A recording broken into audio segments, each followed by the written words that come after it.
పాపం యనుమల వారి హీగో బాగా హర్ట్ అయినట్టున్నది. అందుకనే స్టార్ హీరో అల్లు అర్జున్ను అరెస్ట్ చేశాడు. ఆయన ఎన్నో కళలను ప్రదర్శించి ముఖ్యమంత్రి అయ్యిండు. కానీ ముఖ్యమంత్రి అయినా కూడా తనని ఎవరు గుర్తించట్లేదు, గుర్తుపెట్టుకోవట్లేదు, గౌరవించట్లేదు అనేటువంటి అక్కసుతోని ఈరోజు అల్లు అర్జున్ గారిని అరెస్ట్ చేసిలేమో అని అనిపిస్తూ ఉంది.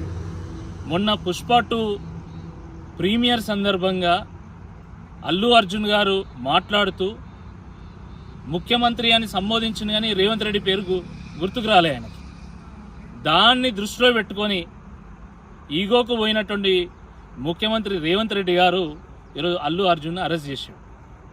గతంలో అనేక సందర్భాల్లో సినిమా ఫ్లెక్సీలు కడుతూ కరెంటు షాక్ గురై ఎంతోమంది చనిపోవడం జరిగింది. థియేటర్లలో తొక్కిసలాట్లో కూడా చనిపోవడం జరిగింది.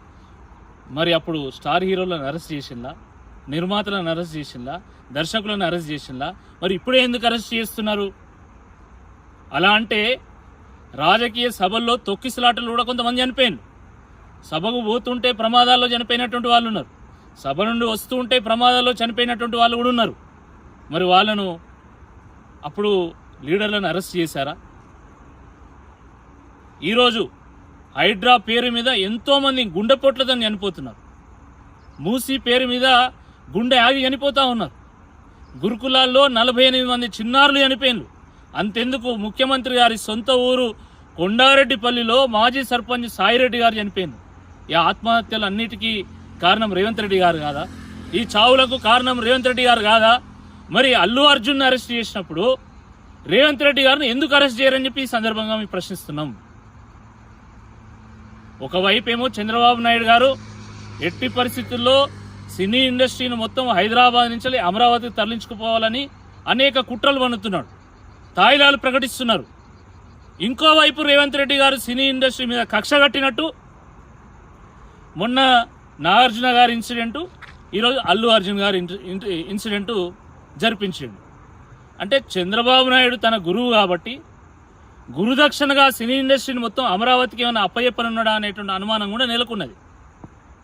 ముఖ్యమంత్రి గారు గొప్ప పనులు చేస్తే గొప్పగా చూస్తారు, గొప్పగా గుర్తుపెట్టుకుంటారు తప్ప ఈ రకంగా ఏదో అరెస్ట్ చేస్తాం, నేను బెదిరిస్తామని చెప్పి హెచ్చరిక జారీ చేస్తే ప్రజలు తనను గుర్తుపెట్టుకుంటారు అనుకుంటే అది అమాయకత్వమే అవుతుంది. కాబట్టి తక్షణమే అల్లు అర్జున్ రిలీజ్ చేయాలా. తప్పకుండా ఆ తొక్కిసలాటలో ఆ తల్లి మరణించడం చాలా బాధాకరణం. కానీ హీరోగా, ఆ సినిమా హీరోగా తాను బాధ్యత వహించి ఒక 25 లక్షల రూపాయలు ఎక్స్గ్రేషియా ప్రకటించడం జరిగింది అల్లు అర్జున్ గారు. అది ఒక ఆదర్శవంతమైనటువంటి స్టెప్. అది ఎవరు కూడా కావాలని చేయరు, కానీ అది జరిగింది.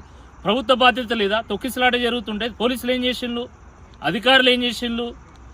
దాన్ని కూడా దృష్టిలో పెట్టుకోవాలని చెప్పి ఈ సందర్భంగా మేము హెచ్చరిస్తాం.